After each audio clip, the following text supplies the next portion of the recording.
Ma'am you must have seen that child in the KBC, तो उसके nature, उसकी parenting के बारे में थोड़ा सा बताओ, अ, हाउ डू यू फील? हाँ, केबीसी में जो बच्चा आया था उसके लिए उसका जो बिहेवियर था कि पहले ही वो सबको बोल दे रहा है कि मुझे रूल्स बताने की ज़रूरत नहीं है, मुझे पता है। एंड अल्टीमेटली होता क्या है, वो ओवर कॉन्फिडेंस में आकर के क्वेश्चन, सिंपल सा क्वेश्चन गलत कर देता है। तो समटाइम्स ना पेरेंट बच्चे को करेक्ट नहीं करते, या उस बच्चे को बिल्कुल भी थोड़ा भी फेलियर झेलने की हैबिट नहीं है। अगर थोड़ी सी गलती होती तो पेरेंट्स बोलते हैं कोई बात नहीं, इट्स ओके, कंप्लीटली फाइन, और उसको ओवर कंफर्टेबल एटमॉस्फेयर प्रोवाइड कराते हैं। और आजकल न्यूक्लियर फैमिलीज हैं, सबके एक या दो बच्चे हैं, मेजॉरिटी ऑफ जो है सिंगल चाइल्ड भी आजकल हो रहे हैं। तो पेरेंट्स उसको ऐसे डेवलप कर रहे हैं कि उसको कुछ प्रॉब्लम नहीं आनी चाहिए, बट ऐसा नहीं है। पेरेंट्स उसकी लाइफ इतनी ईज़ी कर दे रहे हैं कि आगे जाके उसको बहुत प्रॉब्लम होने वाली है। तो थोड़ा बहुत फेलियर, थोड़ा बहुत गुस्सा कर देना बच्चे को, उसके नेचर को पॉजिटिवली शेप करने के लिए, और कहीं न कहीं लाइफ में आगे जाके बहुत फेलियर्स आएँगे। हमारे सामने ऐसी सिचुएशंस आ जाती हैं जब हम कुछ नहीं कर पाते। हमें बस उस टाइम को निकालना होता है विद पेशेंस, और अगर बच्चे में वो चीज़ भी नहीं है, तो कहीं न कहीं एरोगेंस डेवलप होता है।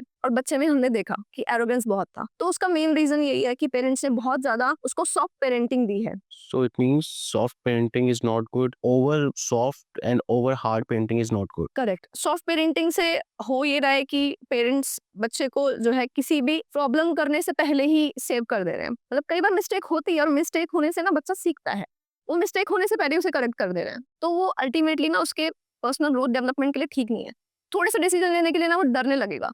वो खुद ले ही नहीं पाएगा, वो डिपेंडेंट हो जाएगा अपने पेरेंट्स पे। It means माँ बाप अपने कंधों पे चढ़ाकर दुनिया दिखा रहे हैं, बिल्कुल, है ना? वो हमारे एग्ज़ैक्टली। हमारे जो ग्रैंड पेरेंट्स कहते थे कि समटाइम्स ऐसा भी होता है। वक्त मूवी, अक्षय कुमार एंड अमिताभ बच्चन, सारी वो एक डायलॉग बोलता है ना, सारी जिंदगी तो मुझे अपने कंधे पे बैठाकर दुनिया दिखाई और लास्ट में मुझे अकेला छोड़ दिया, ऐसे मतलब बिल्कुल स्ट्रेट डायलॉग उसका यही था। तो ma'am we are basically talking about the teenage and students. Teenage में रिलेशनशिप्स होना आजकल काफी नॉर्मल है, एंड आई फील लाइक कि इट हैपेंस, और टीनेज की फ्रेंडशिप होना दैट इज वेरी गुड, क्योंकि वो फीलिंग्स भी आती है और वो होनी भी चाहिए। But we have seen some of the teenagers are falling for the adults, so is it love, attraction, या फिर प्योर इग्नोरेंस? मतलब relationships are very common nowadays, very small kids, even first second class के बच्चों के मुंह से आप girlfriend boyfriend नाम सुन लोगे, बहुत कॉमन है। मतलब ये मैंने पर्सनल एक्सपीरियंस से सीखा है। एंड बच्चे बहुत जल्दी गालियों से भी एक्सपोज हो रहे हैं। मतलब मैं अपने बच्चे के स्कूल में जाती हूँ और मुझे पता लगा कि मेरे बच्चे ने कैसा वर्ड यूज किया, and I was so shock, क्योंकि मैंने अपने बच्चे को फोन भी यूज नहीं करने दिया। इवन टेलीविजन में भी जो हम प्रोवाइड करते हैं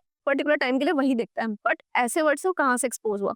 बच्चा खेलता है, दूसरे बच्चे क्या देख रहे हैं, क्या सुन रहे हैं, उनसे बहुत जल्दी बच्चा इन्फ्लुएंस हो जाता है। तो हम कहीं न कहीं बच्चे को नहीं रोक पाएँगे इस दुनिया में, वो जाएगा और कुछ न कुछ ऐसा सीखेगा। पर हमारे बच्चे को सही-गलत की पहचान हमें खुद सिखानी पड़ेगी। उनकी लिमिटेशन, बाउंड्रीज़, उनके आउटकम्स हमें उनको प्रिपेयर करना पड़ेगा मेंटली कि हर चीज़ सही नहीं है। दोस्ती होना, दोस्तों के साथ घूमना-फिरना, तुम्हारे ऐज के फ्रेंड्स हैं, इट्स ओके। बट जहाँ बात आती है कि रिलेशनशिप की, और अगर आपसे एज में बड़ा है, चाहे वो जो बच्चा है, स्टूडेंट है, वो टीनेज हो सकता है कि वो गर्ल है, और हो सकता है कि अडल्ट जो है वो मेल है, बट उल्टा भी हो सकता है। समटाइम्स जो लड़का है वो टीनेज है और जो अडल्ट है वो फीमेल है। उस केस में अलग सिनेरियोज़ होते हैं। And I mean junior senior is not adults, जहाँ पर मैं कहना चाह रहा हूँ आपको, for example we take a teenage and हम लेते हैं फिर adult might be 21 years of age, 25 years of age, 23 years of age. It's not like कि मैं 10th क्लास में हूँ, वो 11th में है, दैट इज ओके, 12th में है, that is okay, but they are, I have said ना कि teenager falling for the adult जो कि उनसे एज में काफी ज्यादा है, 5 years gap, 6 year gap, 7 year gap, that is too much. तो ऐसे मतलब अगर मान लो कोई रिलेशनशिप होता भी है इन दोनों के बीच में, तो इम्पैक्ट क्या पड़ता है दोनों के? इसमें सबसे ज़्यादा इम्पैक्ट जो है वो टीनेज पे पड़ता है, क्योंकि पहली बात तो इमोशनली मैच्योर नहीं है, और अगर बाय चांस उनके बीच में कम्युनिकेशन बंद हो जाए, बातें करना बंद हो जाए, तो इमोशनली जो बच्चा वीक हो जाएगा, स्टूडेंट पे माइंड पे जाएगा कि मैंने ही शायद कुछ गलती करी होगी, या मैं ही कहीं न कहीं गलत हूँ। या फिर अगर उनको धोखा मिलता है, या उनको कुछ ऐसा फ़ील होता है कि यार ये तो मेरी लिमिट से बहुत ज़्यादा होते जा रहा है, या समटाइम्स दे फ़ील कि अगर अटेंशन पानी है तो मुझे अपने आप को प्रोवाइड करना पड़ेगा, या मुझे अपने लिमिट से बाहर जाना पड़ेगा। वो वाली चीज़ भी बच्चों के माइंड में आती है, तो वो एक डिस्टेंस मेंटेन करना स्टार्ट कर देते हैं, एंड उस तरह से अगर उनको नेगेटिव इम्पैक्ट मिलता है, तो वो सोचता है कि शायद हमारी गलती थी। एंड इन चीज़ों के बाद में जो बच्चा है, जो टीनेज है, उसको कहीं ना कहीं मेंटली ऐसा फील होता है, उसका कॉन्फिडेंस गिर जाता है, एजुकेशनल परफॉर्मेंस उसकी कम हो जाती है, वो अपने आप ना बच्चों से दूर होने लग जाता है, अपने स्टूडेंट से, फ्रेंड्स सर्कल से अपने आप उसका गैप आ जाता है, क्योंकि वो फेस नहीं करना चाहती वो लड़की किसी को भी कि शायद मैंने ही कुछ गलत कर दिया है। उसका कॉन्फिडेंस बहुत टाइम लगता है रिवाइव करने में और उस चीज को समझने में कि शायद मैं गलत नहीं थी, क्योंकि जहाँ एज एक बंदे की बहुत ज्यादा है तो वो कंप्लीटली रिस्पॉन्सिबिलिटी टीनेज पे नहीं आती, बड़े पर्सन पे भी आती है। ठीक है, we just take a hypothetical situation, ऐसा हो जाता है, तो टीनेज ऐसी सिचुएशन को हैंडल कैसे करे? फर्स्ट, क्योंकि वो अपने आप को रोक नहीं सकता या रोक नहीं सकती। सेकंड, पेरेंट्स से या किसी क्लोज मेंटोर से या अपने टीचर से सही गाइडेंस कैसे लें? करेक्ट। इस सिचुएशन में ना बच्चा अपने आप को रोक तो नहीं पाता, क्योंकि वो कहीं ना कहीं इमोशनली ड्रिवन होता है, हार्मोनल डिस्टर्बेंसेस होते हैं, तो उसको इतना कंट्रोल खुद पर भी नहीं होता। बट इस सिचुएशन में उसे कोई अगर फ्रेंड मिले या फिर मेंटोर, स्पेशली कोई बड़ी एज में, स्पेशली टीचर भी हो सकते हैं जो उसको ऐसी गाइडेंस प्रोवाइड कर सकते हैं कि तुम्हारे लिए ये सही नहीं है, या इमोशनली तुम बहुत वीक हो सकती हो, या तुम्हारा कोई एक कहते हैं ना गलत बेनिफिट वाली चीज है, वो वाली चीज भी आ सकती है। तो इस सिचुएशन में बच्चे सिर्फ यही कर सकते हैं कि अपने आप को डाइवर्ट करें उस पर्टिकुलर चीज से और अपनी प्रॉब्लम शेयर करें, और अगर कोई सोल्यूशन मिला है तो उसको मानने की कोशिश करें कि हाँ मुझे कंप्लीटली इस चीज को रोकना ही होगा, अदरवाइज ये लॉन्ग टर्म में भी जा करके जो है मुझे एकेडमिक परफॉर्मेंसेस पुअर कर सकती हैं। एकेडमिक परफॉर्मेंसेस पुअर कर सकती है, प्रेशराइज कर सकती है, एज एन लाइफ ये आपको बैडली इम्पैक्ट कर सकती है। It's not about study any more, but ये कहीं ना कहीं आपको एक साइकोलॉजिकली, मेंटली, फिजिकली एक्सप्लॉइट भी कर सकती है। डेफिनेटली।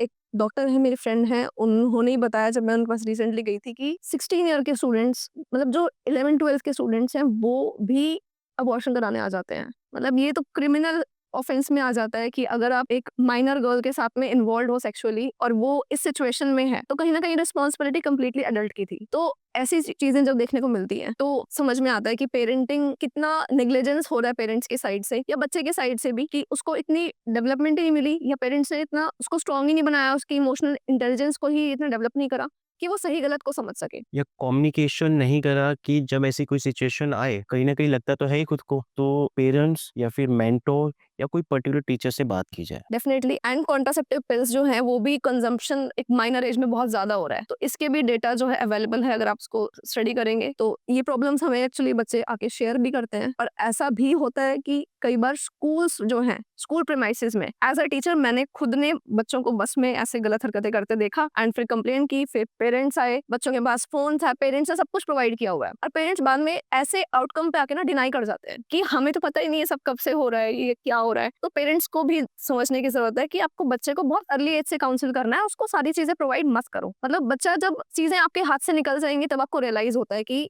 चीजें गलत हो चुकी हैं। एंड पेरेंट्स को, आई थिंक पेरेंट्स क्या, हर किसी को अगर कोई गलती हो रही है तो एज अ पर्सन, अगर मेरी कोई गलती है मुझे एक्सेप्ट करना चाहिए। एज अ पेरेंट, अगर मेरे बच्चे ने कोई गलती करी है तो एक्सेप्ट करना चाहिए। एंड यू आर राइट कि 16 एज और जब टीनेज रिलेशनशिप होता है विद द एडल्ट, एडल्ट की ज़्यादा रिस्पॉन्सिबिलिटी है, और no doubt emotionally and physical exploration भी आ सकती है वहाँ पर।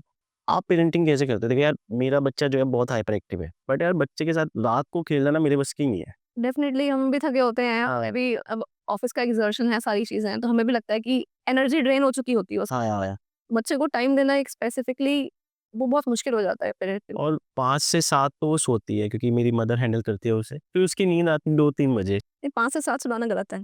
आपको अब वो कैसे करे? ना मैं हूँ, से बच ना मेरी वाइफ़ है, सिर्फ़ मदर है, और वो तो काफ़ी कोशिश करती हैं। उस वज़ह से ना हम रूटीन नहीं बना पा रहे। बट आई हैव सीन जो वर्क फ्रॉम होम कर रहे हैं, उनकी पेरेंटिंग सही चल रही है। जैसे बच्चे को सुलाने की, क्योंकि जैसे मेरा भाई है और उसकी वाइफ़ है ना? मेरा दोस्त है, उसकी वाइफ़ है, दोनों वर्किंग है, बट एक का वर्क फ्रॉम होम है कंप्लीट, और दूसरे का भी शायद तक दूसरे का वर्क फ्रॉम होम नहीं है। और मेरे जो भाई है छोटा और जो उसकी वाइफ़ है, दोनों का वर्क फ्रॉम होम है। उनकी पेरेंटिंग ठीक चल रही है। अब यहाँ पर जो आपने कहा कि बच्चों को मोबाइल दे दिया और वो ब्लंडर कर दिया, तो हमारे साथ भी था वो।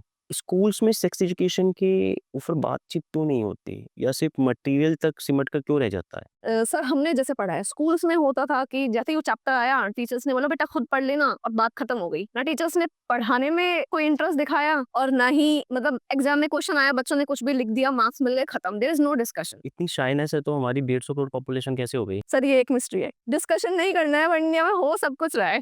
ठीक है, दे डोंट टॉक, सब कुछ वही सोशल सिस्टम है, सेटअप है, हम बात नहीं करेंगे, बट सबको पता है अल्टीमेटली हो क्या रहा है। तो इंडिया में ऐसे ही चलता है, ऐसे चलता रहेगा। काफ़ी चीज़ों में आजकल देख रहे हैं हम लोग कि काउंसलिंग वगैरह हो रही है, बट स्टिल जितने अच्छे लेवल से होनी चाहिए उतने लेवल से नहीं हो रही है, क्योंकि फ़ोन का एक्सपोज़र बच्चे के लाइफ में बहुत जल्दी अर्ली एजेस में होने लग गया है। छोटे बच्चे न्यूड कंटेंट से, एडल्ट कंटेंट से बहुत कम एज में एक्सपोज़ हो रहे हैं, और ये आपने शायद वो एक वायरल वीडियो देखी होगी मार्क ज़ुकरबर्ग की। फॉरेन कंट्री में उससे लॉयर्स पूछ रहे हैं कि एक छोटी एज में बच्चे ऐसे कंटेंट से एक्सपोज़ हो रहे हैं, आपकी क्या रिस्पॉन्सिबिलिटी है?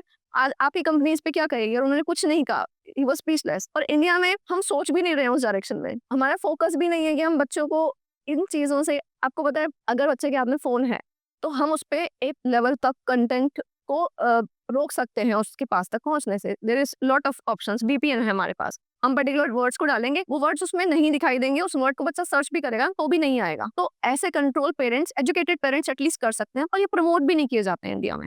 व्हेन सेक्स एजुकेशन की बात करते हैं बच्चों के लिए, हम अपने बच्चों को हर तरह की एजुकेशन देना चाहते हैं, पर सेक्स एजुकेशन नहीं, ना ही स्कूल्स में, कॉलेजेस में, कहीं भी नहीं। क्यों? एक्चुअली इंडिया में ना लोग बात नहीं करना चाहते इस टॉपिक पे, डिस्कशन नहीं होती, बल्कि पर ऐसा है नहीं। आप इंडिया में ही जानते हो ऐसे मंदिर हैं जहाँ पे प्रॉपरली हर चीज के बारे में बात हुई है, पर हम लोग आज की जनरेशन इस पे बात नहीं करना चाहती। क्राइम्स इसीलिए बढ़ रहे हैं, जो बच्चों पे अब्यूज हो रहे हैं इसीलिए बढ़ रहे हैं, क्योंकि बच्चों को सारी इन्फॉर्मेशन तो पता ही नहीं है। आजकल तो चलो फिर भी गुड टच बैड टच एक छोटा बच्चा जानता है, बट इसकी रिक्वायरमेंट क्यों पड़ी? कहीं ना कहीं हम एज अ सोसाइटी फेल कर रहे हैं बच्चे को सेफ रख पाने में। तो इसकी इन्फॉर्मेशन बच्चे को गुड बैड टच के बारे में पता होना, अपनी बॉडी के में जो चेंजेस आने वाले हैं उसके बारे में पता होना चाहिए। And it is not at all bad. Hormonal change है, वो होगा, एक नेचुरल प्रोसेस है। We live in a society. तो हम इन चीजों से दूर भागेंगे तो कहीं ना कहीं एक गैप क्रिएट होगा, एक मिसकम्युनिकेशन होगा, बच्चे को एक सही सोर्स ऑफ इन्फॉर्मेशन नहीं मिलेगा, और अल्टीमेटली होगा क्या, वो गलत इन्फॉर्मेशन कहीं ना कहीं ऐसे सोर्स से डिराइव करेगा जो उसको लाइफ में प्रॉब्लम्स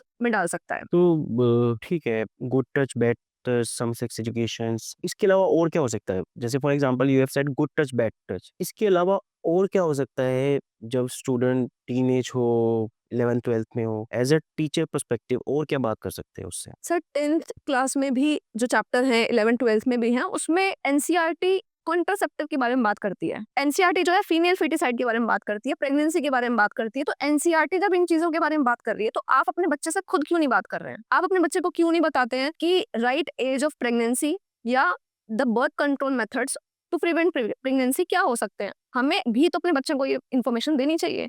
तो अगर पेरेंट अपने बच्चे से सही तरीके से बात करते हैं, उसको जो इन्फॉर्मेशन देते हैं वो रिलायबल सोर्स है, आप अपने बच्चे को सही सिखाएंगे। पर अगर वो इनडायरेक्टली, क्योंकि किताबों में लिखा है और वो डायरेक्टली कह सकते हैं, वो लैंग्वेज इतनी सिंपल नहीं हो सकती, बट अगर बच्चे किसी और सोर्स से सीखते हैं, आजकल पोर्नोग्राफी से बच्चे बहुत जल्दी एक्सपोज हो रहे हैं, वहां से बच्चे जो चीज सीखते हैं वो सही तरीका नहीं है, उसको रियल लाइफ में समझ लेते हैं कि ऐसे ही चीजें होती हैं, और उसका जो इंट्रोडक्शन है चीजों को लेकर के वो बहुत गलत तरीके से होता है। एंड काफ़ी as a male perspective women को ऑब्जेक्टिफाई करना देन, डेफिनेटली।